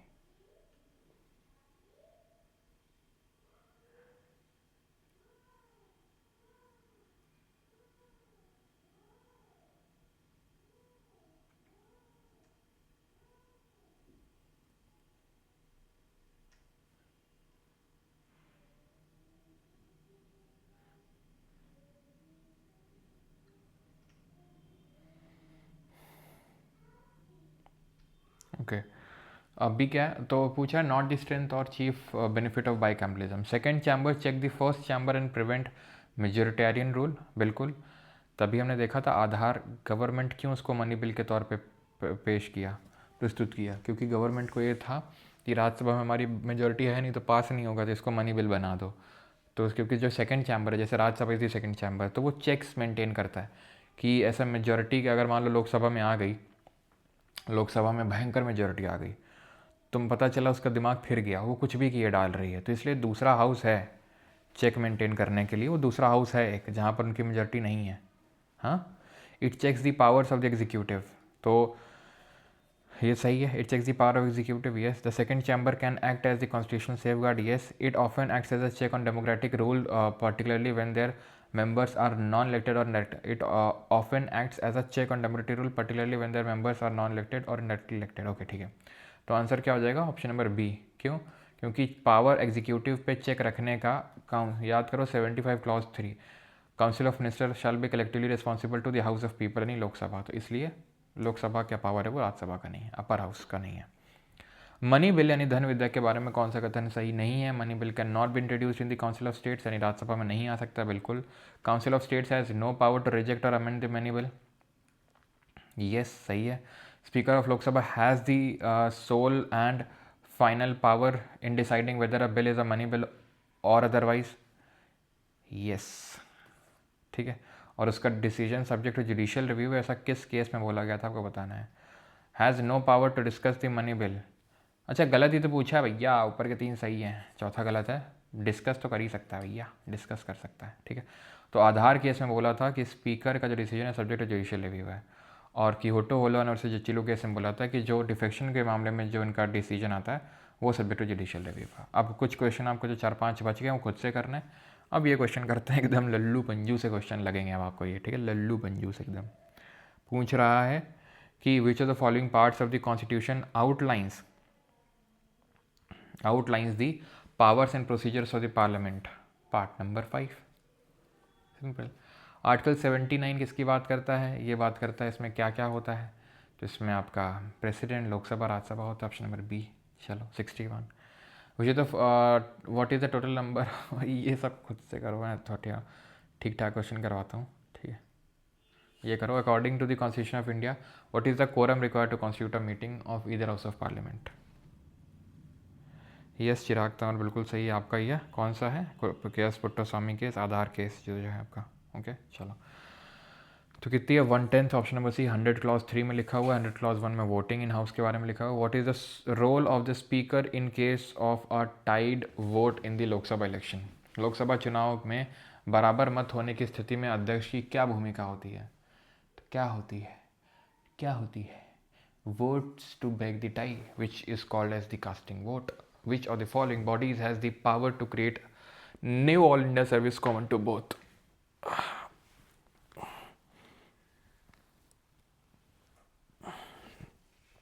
तो हमने देखा था राज्यसभा के पास कुछ स्पेशल पावर होती हैं। एक तो वो स्टेट लिस्ट के सब्जेक्ट में लॉ बनाने के लिए पार्लियामेंट को ऑथराइज कर सकता है, प्लस वो एक नई ऑल इंडिया सर्विस क्रिएट करने के लिए पार्लियामेंट को ऑथराइज कर सकता है। Which body has the power to amend the union and the state power distribution under the Indian constitution. भारतीय संविधान के तहत संघ और राज्य शक्ति वितरण के में संशोधन करने की शक्ति किस निकाय को प्राप्त है? बताइए, किस निकाय को प्राप्त है, ये आपको बताना है।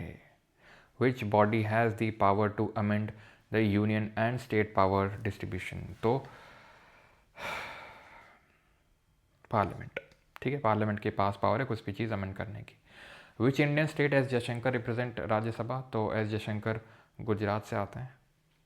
The joint sitting of the parliament is govern by the rules of, तो जॉइंट सिटिंग किसके रूल्स के हिसाब से चलती है?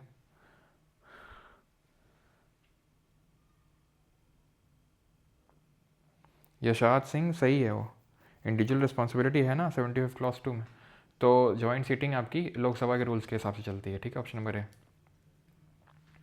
वेकेशन, अब यहाँ पे क्या है कि वहाँ पे हमने देखा था कॉन्सेप्चुअल अंडरस्टैंडिंग पे चीज़ें बेस्ड थी। यहाँ पे अगर बात करेंगे तो यहाँ पे चीज़ें बेस्ड हैं आर्टिकल, किस आर्टिकल में क्या है क्या नहीं है वो चीज़ें हैं, ठीक। तो बताओ, vacation, resignation, removal of speaker and deputy speaker किस में दिया हुआ है? 84 तो हो नहीं सकता है।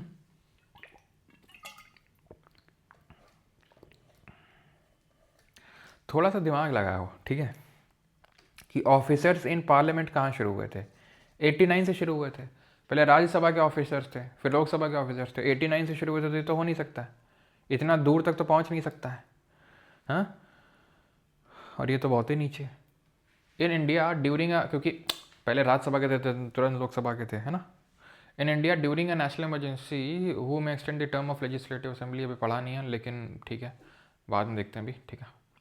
वैसे तो पार्लियामेंट कर सकता है, लेकिन अभी नहीं करना है, इसको आगे बढ़ते हैं, ठीक है। ये वाला क्वेश्चन मैं आपको फिर से बता दूं सर एंड मैडम, ये स्टेट लेजिस्लेचर का क्वेश्चन है, पार्ट नंबर 6 में आता है, तो ये भी नहीं करना है, आगे करेंगे हम लोग इसको, ठीक है। चलो, वैसे अगर आप आंसर पूछना चाहें तो पार्लियामेंट ही होगा, जैसा भी मैंने आपको बताया। On which of the following dates was the first session of the Rajya Sabha held, तो पहला सेशन कब हुआ था, 13 मई 1952 को। कॉन्स्टिट्यूट कब हुआ था, 17 अप्रैल को 1952 को।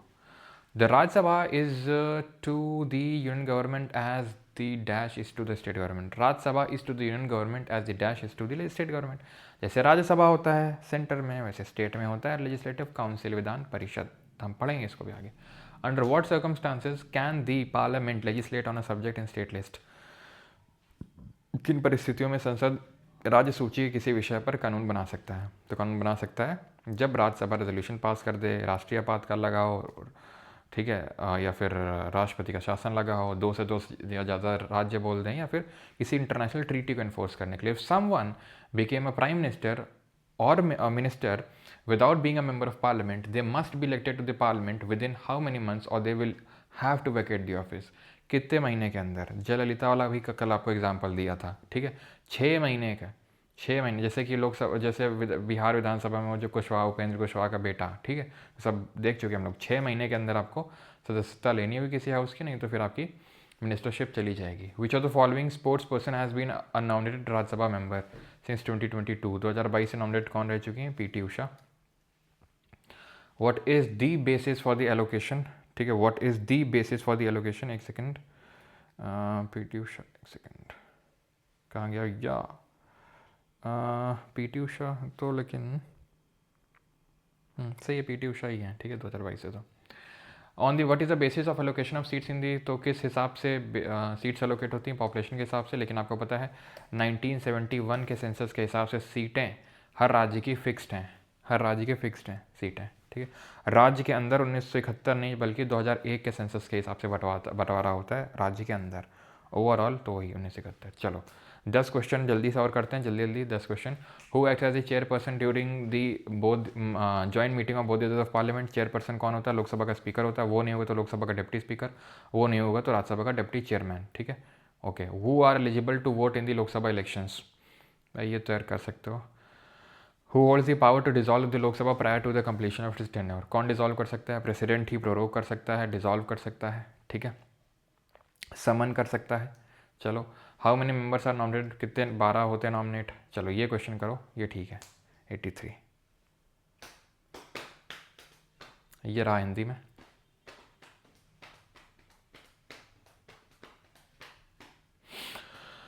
Which of the following statements regarding the powers of the Speaker of the Lok Sabha is correct? Speaker presides over a joint sitting of both houses of Parliament. When a money bill is transferred to the lower house, when a money bill is transferred from the lower house any Lok Sabha to the upper house any Rajya Sabha, the Speaker shall endorse on the bill his certificate that it is a money bill. Yes, Speaker certifies the bill as a money bill. While a resolution for his removal is under consideration, Speaker shall neither preside nor take part in the proceeding. गलत है, preside नहीं कर सकता लेकिन proceedings में हिस्सा ले सकता है, बोल सकता है और वोट भी कर सकता है फर्स्ट इंस्टेंस पे, तो ठीक है।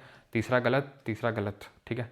चौथा देखते हैं, speaker does not vote in the house except when there is equality of vote. Yes, तब तक वोट नहीं करेगा जब तक इक्वालिटी ऑफ वोट ना हो जाए, यानी कास्टिंग वोट सिर्फ डालता है। What is true about censure motion, निंदा प्रस्ताव के बारे में क्या सच है।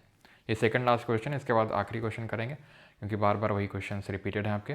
तो it is not different from the no confidence motion, गलत है। It is different from the no confidence motion, it is different from the no confidence, बिल्कुल ठीक है। ये देख रहा बीपीएससी का क्वेश्चन है भैया।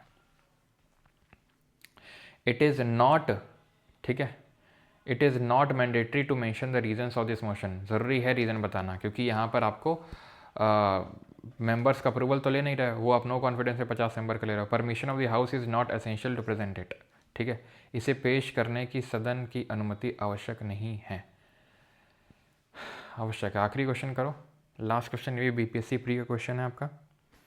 The summoning of consider the following statement out of which is not true, इनमें से कौन सा ट्रू नहीं है, सही नहीं है। Summoning of the house means convocation. Prorogation ends a session, yes. Dissolution terminates a house, yes. Prorogation of a session can be effected by the leader of the house alone. No भैया, prorogation president करता है। Leader of the house का मतलब, leader of the house तो prime minister होता है, या ठीक है, leader of the prime minister होता है, या फिर जिसको उसने नाम कर रखा वो होगा। तो 2-3 हो जाएगा, ऑप्शन नंबर 1 ख़त्म। ओके चलो, तो आई थिंक इसके बाद आप क्वेश्चन करेंगे। ओके क्योंकि वही क्वेश्चन है, अगर मैंने आपको यूपीएससी करवा दी, ये आप एक और कर सकते हैं। सीजीएल 2023 में पूछा गया है 4th शिफ्ट में, बताइए। एक क्वेश्चन और कर लो, बिकॉज इतने मैंने क्वेश्चन करवा दिए यूपीएससी लेवल के, अब बाकी तो आप कर ही सकते हो।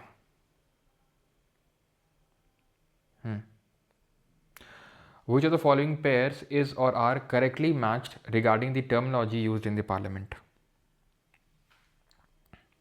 अप्रोप्रिएशन बिल, ये वो बिल होता है आर्टिकल नंबर 114 जिसको पास किए बिना पैसा नहीं निकाला जा सकता है, ठीक।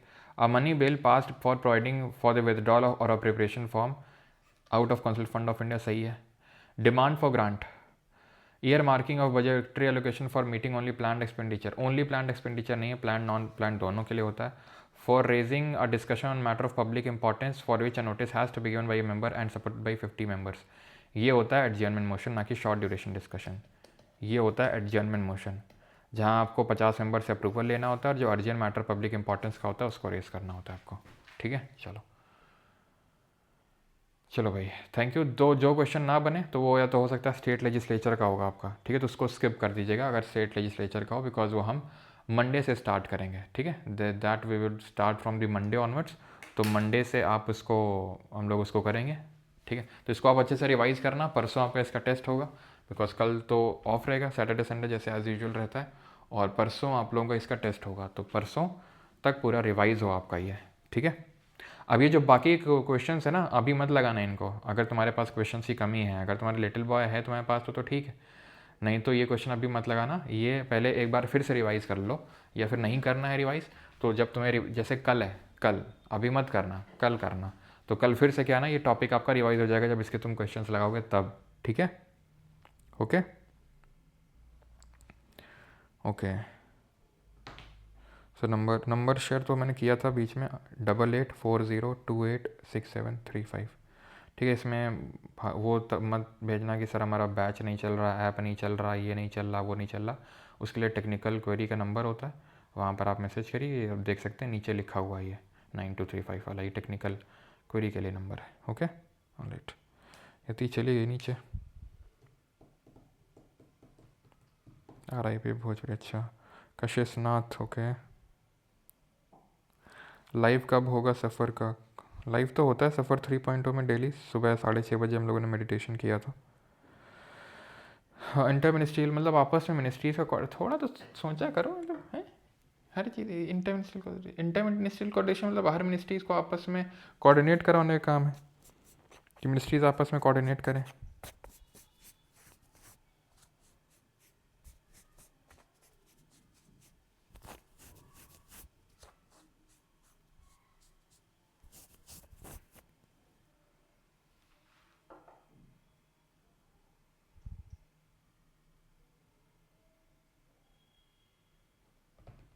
100 क्लॉज 2 नहीं पढ़ना है, इसे मैंने वो नहीं करवाया, ठीक है।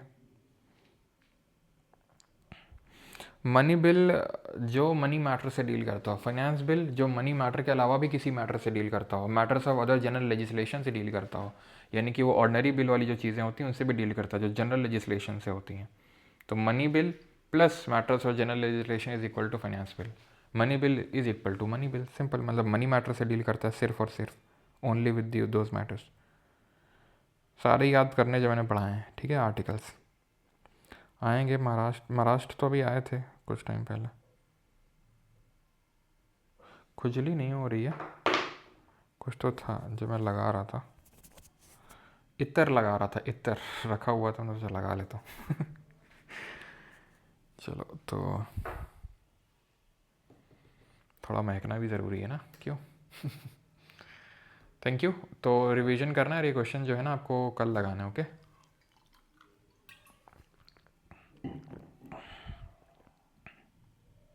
क्या सेक्शन वीटो वाला एक बार?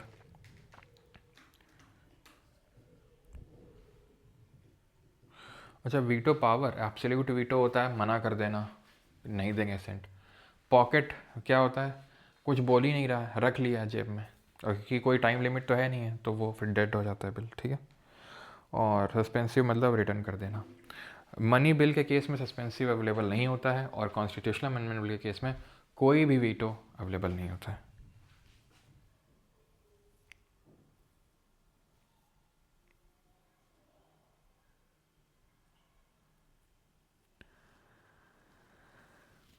वाइस प्रेसिडेंट खिलाफ नो कॉन्फिडेंस, ये कैसी बात कर रहे हो तुम? अच्छा, नोट्स में आर्टिकल 73 नहीं है, मैं मेंशन करवाता हूँ।